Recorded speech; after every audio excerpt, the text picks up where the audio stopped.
Bienvenidos amigos una vez más a tu programa Finanzas al Rescate por Sintonía TV, un canal que crece día a día porque usted lo merece. El día de hoy tenemos nuevamente como invitado a un amigo de la casa, el señor Guido Sánchez Llavar, ¿no? En emprendedor, su tema es impresionantemente tiene más de 33 años en este tema de emprendimiento y hace poco también se presentó en la Feria del Libro, a cual pudimos ir a visitarlo. ¿Cómo estás, Guido? Entiendo que estás en Ollantaytambo. Un gran saludo para la gente por allá.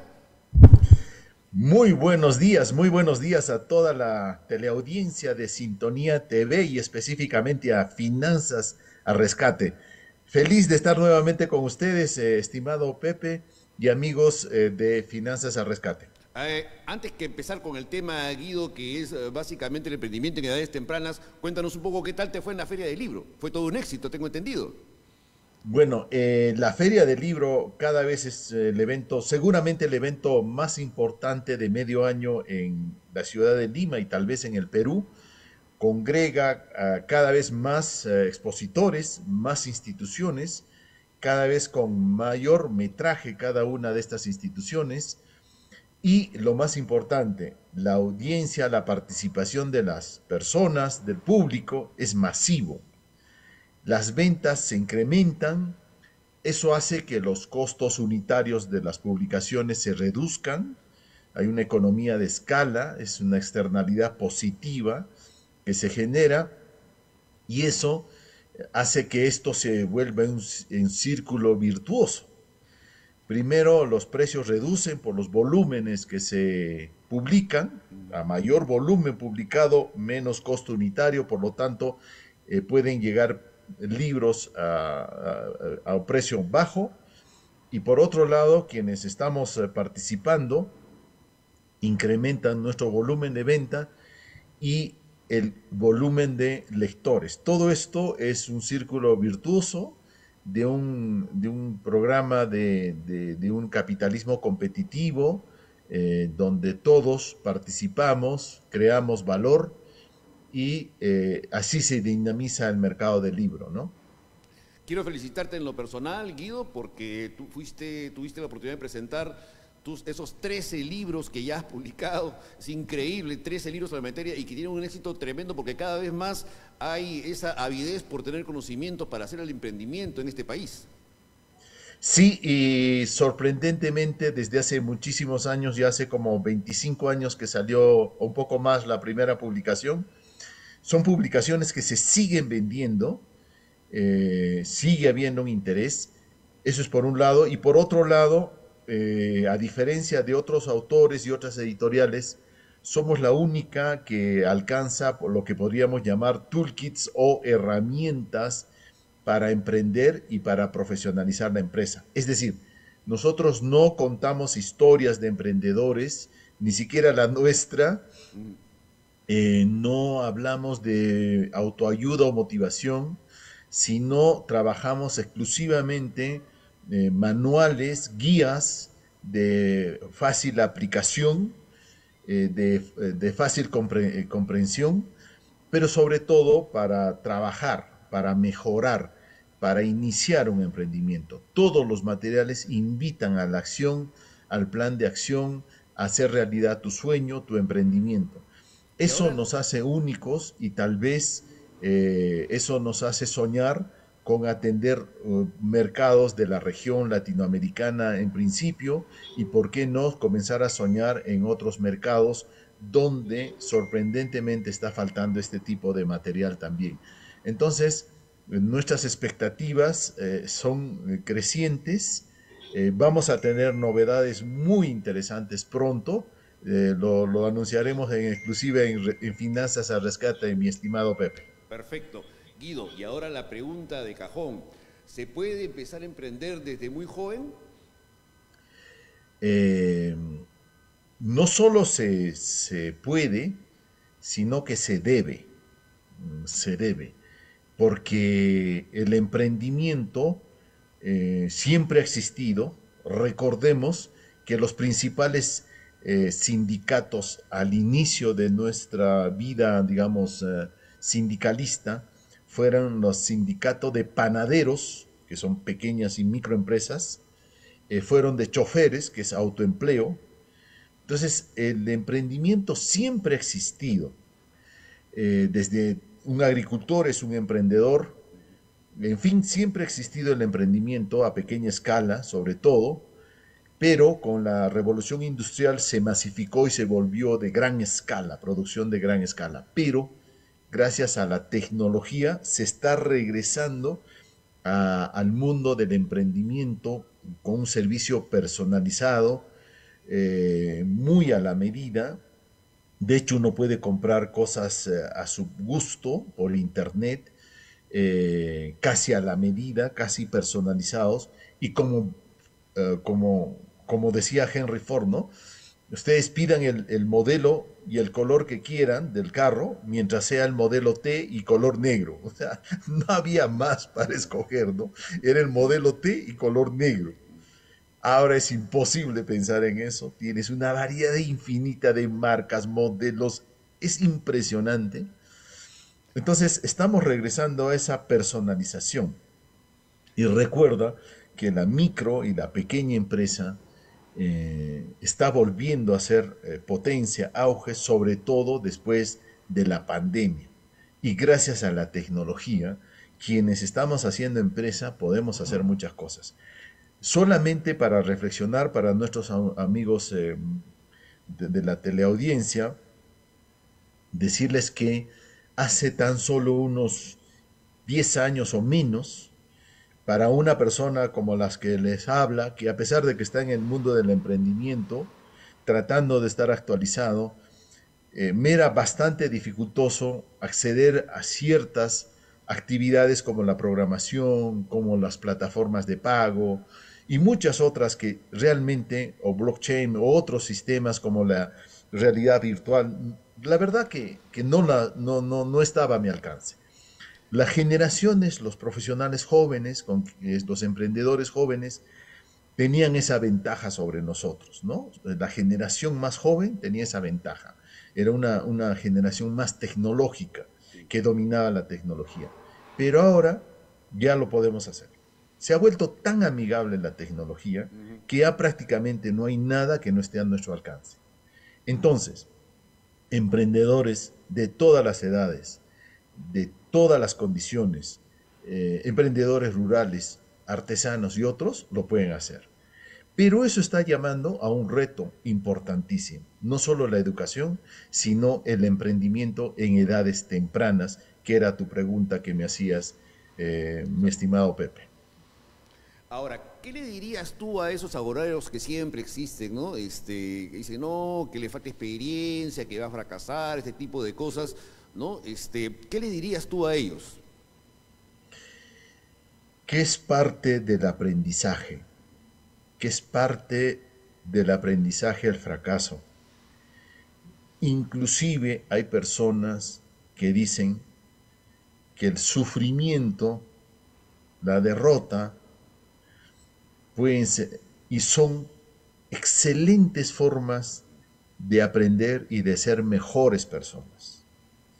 Y que algunos recomiendan que los padres y educadores y en general las sociedades no deberíamos evitar estos, entre comillas, pequeños sufrimientos que podamos tener, porque eso nos hará más fuertes, más resilientes y mejor preparados. Y el emprendimiento lleva consigo este factor, el riesgo. No hay negocio sin riesgo. Entonces, las probabilidades, además de fracasar, son altísimas, ¿no? Y de ahí que esas habilidades socioemocionales se necesita desarrollar ¿para qué? No para que no fracasen, no para que no sufran, no, sino para que saquen la lección de esos errores, de esos fracasos. Y como decimos los emprendedores y empresarios, nosotros a veces ganamos y a veces aprendemos. Repito, a veces ganamos y a veces aprendemos. Nunca perdemos, solo se pierde cuando no se aprende. Toda esa lógica es la lógica del estilo de vida emprendedor. Y el estilo de vida emprendedor siempre ha existido en la humanidad, siempre el hombre ha conquistado, siempre ha soñado, siempre ha querido ir más lejos y más rápido, y no dejará de ser así. Y eso se llama el espíritu emprendedor. Y ese espíritu emprendedor que se traduce además en generar valor para otras personas. A diferencia del deporte, por ejemplo, donde siempre estamos buscando ser más rápidos, más veloces, en el emprendimiento no solo estamos buscando ser más rápidos, más veloces, sino atender y resolver cada vez más problemas e impactar positivamente en nuestras comunidades y sociedad. Yo siempre he pensado, Guido, que el Perú es un país de emprendedores, ¿no? Porque desde muy joven a veces la pobreza, ¿no? A veces la situación económica duras que hemos pasado en este país durante mucho tiempo, ¿no? Han hecho, por ejemplo, que los chicos tengan que salir a vender sus marcianos, tengan que salir a vender su caramelo, y esos son emprendedores, porque ellos tienen que juntar dinero para poder de alguna manera volver a reponer la mercadería al día siguiente, ¿no? Y sacar su utilidad que le permite por lo menos poder comer él y su familia. Entonces, esta fuerza emprendedora que hay en nuestro país, ¿no? Porque el peruano, como dicen, no se queda parado nunca, no se muere de hambre, se puede trabajar en cualquier cosa y normalmente es vendiendo, haciendo un emprendimiento pequeño.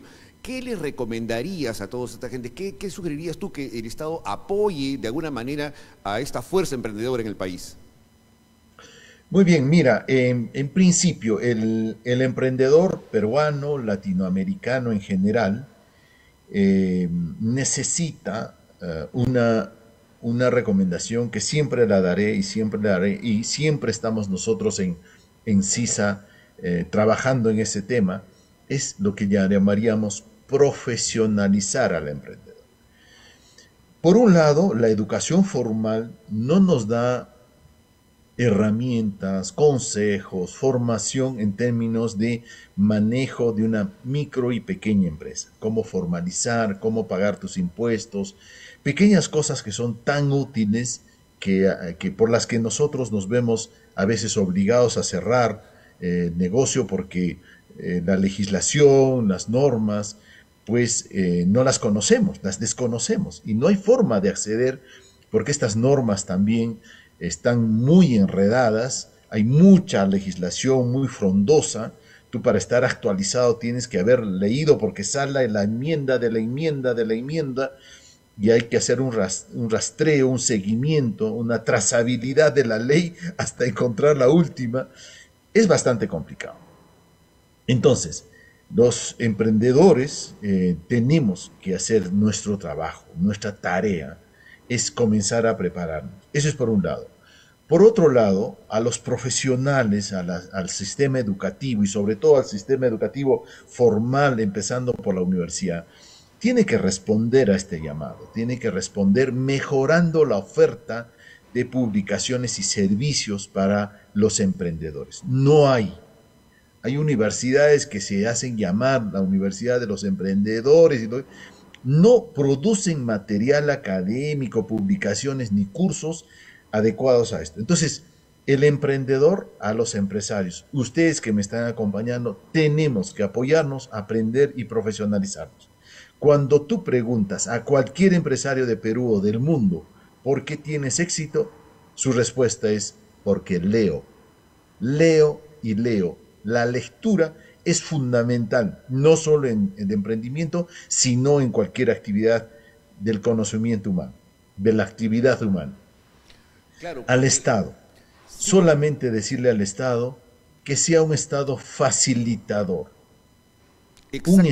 facilitador, que nos facilite información, que nos facilite conocimiento, que nos facilite no hacer las cosas que queremos hacer, no ponernos trabas. Eso es todo lo que necesitamos. Por supuesto, y promocionar, por ejemplo, cursos gratuitos, ¿no? A través de compañías como CISA, Cultura Emprendedora, que tú presides, ¿no? Y cualquier otra más que se dedique al emprendimiento, para que justamente esa carencia que tienen de fundamentos mínimos para poder formalizar una empresa, para poder empezar a pensar en el crecimiento que se tiene, y para eso necesita de alguna manera organizarse, ¿no? El Estado debería ser promotor, ¿no? Y a través de estas empresas dedicadas a ayudar a los emprendedores, generar por lo menos cursos, ¿no? Por lo menos cursos. Ahora, no es que no se pueda. Por ejemplo, yo tengo el caso de esas famosas cremoladas Yayo que yo vi crecer de mi época de estudiante en el colegio, ¿no? Que empezó una carretilla y ahora es increíble la cantidad, pero la cantidad de locales que tiene en todo Lima, ¿no? Y son famosos sus cremoladas. Entonces, sí se puede. El hombre empezó así como vendiendo los chupetes, ¿no? Entonces, no he visto, por ejemplo, un chupetero que haya crecido y haya formalizado los chupetes y los vende ya con una marca, etcétera, etcétera, ¿no? O sea, ¿por qué no lo hay? Porque seguramente, como tú dices, no ha habido el apoyo del Estado, no ha habido esa posibilidad de que ellos puedan tener un curso para que les dé las herramientas. Correcto. Mira, cuanto menos Estado tengamos, cuando el Estado sea más pequeño, menos intervencionista, ya no vamos a necesitar cursos. ¿Por qué? Porque necesitamos cursos por lo enredado que es la ley, por lo enredado que son los decretos, por lo enredado que son los funcionarios. Pero si hay una transparencia y una facilidad, ¿qué de complicado puede ser empezar un negocio? No hay por qué complicarlo. Entonces, al propósito, pareciera que el Estado, para que nosotros le miremos la cara y estemos más dependientes del Estado, es que complica y enreda las cosas.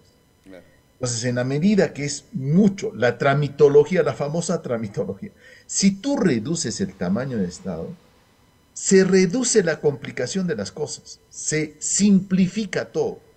Entonces, menos intervención nada más, totalmente menos intervención, ¿ya? Entonces, nosotros, para hacer una actividad comercial, estás hablando de las raspadillas, por ejemplo. ¿Qué de complicado puede ser formalizar una raspadilla? ¿Qué de ilegal puede ser producir una raspadilla? ¿Qué problema puede traer una carretilla o un local pequeño en una urbanización? Ninguno. Ni de salubridad, ni de nada. Pero fíjate, por ejemplo, nosotros que estamos en la Feria del Libro, somos 300 puestos, ¿no? Módulos. Nosotros tenemos un módulo de 6 metros, de 9 metros cuadrados, son pequeñitos, hay otros de 500. A cada uno de nosotros nos exige un extintor de esto. Entonces, hay una desproporcionalidad total, ¿no? Y eso que la feria misma, los organizadores tienen sus extintores de un tamaño grande, ubicados estratégicamente, ¿no? Pero que cada uno de nosotros tenga un extintor entonces, son cosas que tú dirías, pero si no hubiera estas cosas... En fin, ¿crees que un empresario, librero, no cuida su patrimonio? Si él sabe que hay peligro de incendio, ¿no va a tener su extintor? Sí lo va a tener.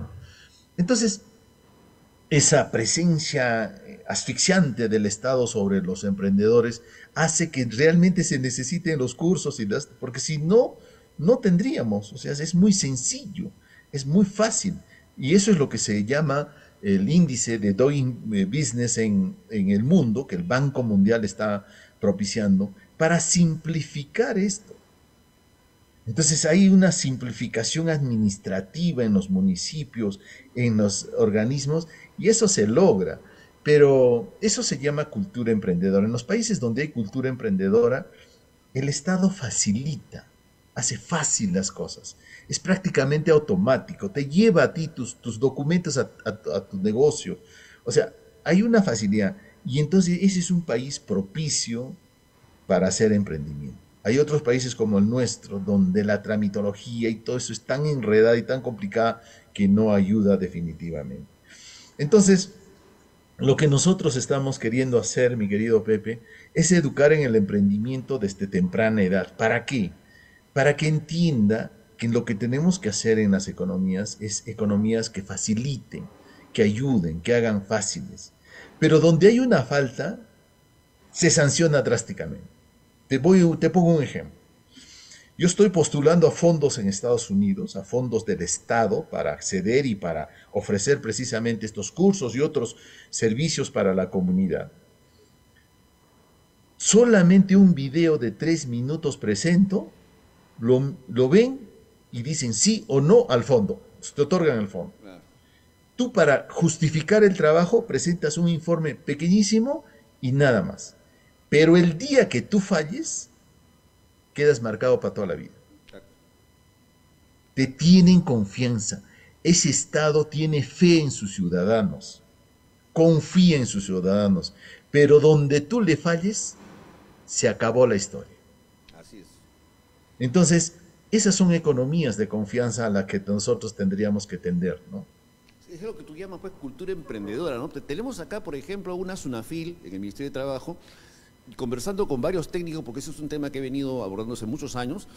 Dicen que, en general, ninguna empresa puede cumplir todo lo que pide SUNAFIL, ¿no? En términos de protección. Y si lo hace, ya tendría que salir el negocio porque no podría pagarlo, ¿te das cuenta? Entonces, qué absurdo, y lo mantenemos como está, ¿no? Como tú dices, tanta regulación, tanta traba sobre costos laborales, tenemos para hablar días sobre eso, y así no se ayuda pues al emprendedor. Hay que haber cultura emprendedora en el país.